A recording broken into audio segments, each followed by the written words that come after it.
आजकल भक्त लोग कहते हैं कि पूजा अर्चना के लिए भाग दौड़ के कारण समय नहीं मिलता है।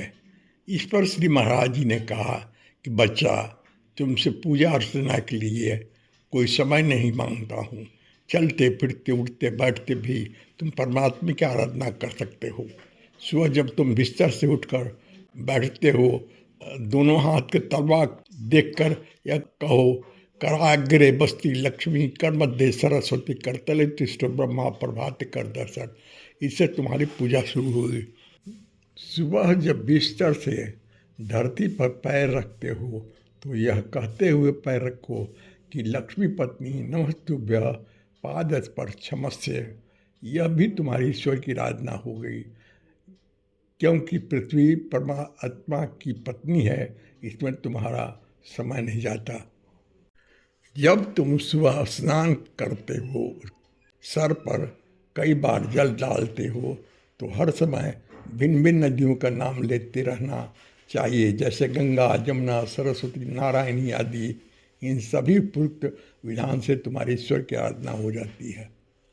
श्री महाराज जी से कुछ भक्तों ने पूछा कि सरकार, आप 365 दिन दिगंबर रूप में रहते हैं, तो क्या आप पर गर्मी या ठंडी का प्रभाव नहीं पड़ता? इस पर श्री महाराज जी ने कहा, बच्चा, मैं गर्मियों में शरीर में चंद्र नाड़ी चला देता हूँ, इस कारण मुझे गर्मी नहीं लगती, और ठंडी में सूर्य नाड़ी चला देता हूँ, जिससे मुझे ठंड का प्रभाव नहीं लगता।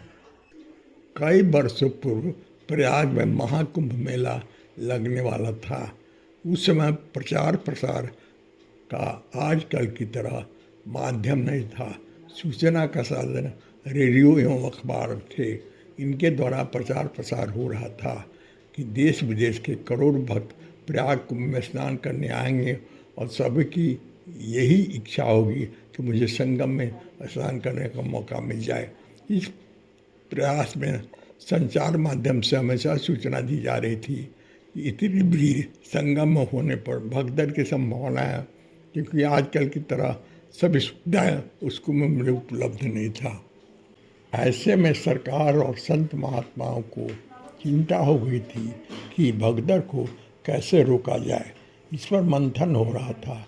इसी सिलसिले में सरकारी अधिकारी तथा संत महात्माओं ने श्री महाराज जी के पास जाकर कहा कि महाराज जी, इसका निदान क्या होगा? इस पर श्री महाराज जी ने उन लोगों से कहा कि बच्चा, प्रचार प्रसार के माध्यम से यह बता दो कि मैंने कहा है कि उस महाकुंभ में जो प्राणी गंगा जमुना में कहीं भी स्नान कर लेगा तो उसे कुंभ में संगम में ही स्नान करने का पुण्य मिलेगा।